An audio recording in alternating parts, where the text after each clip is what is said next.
Ito na kaya ang bahay ng ibon iyon?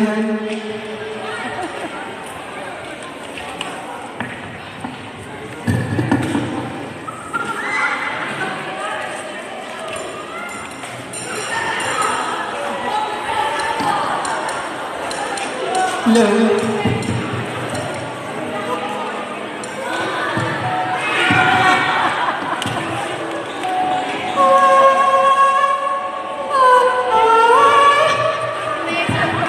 Sa kapagudan at sa awit ng ibong Adana, nakatulog si Don Pedro.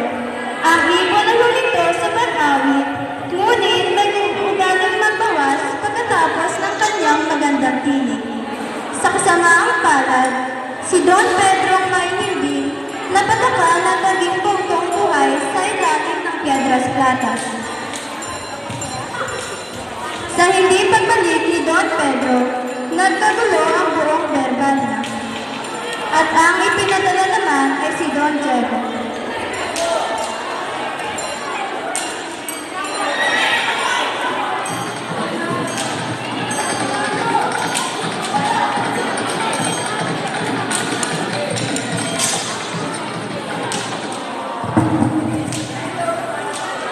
Kaparehong kapalaran ang sinapit ng magkapatid.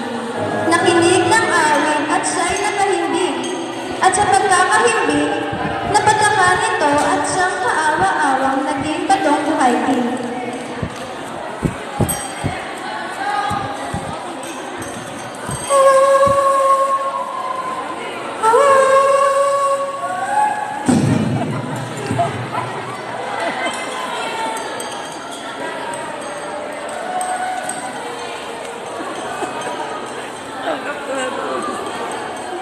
Comedy naman.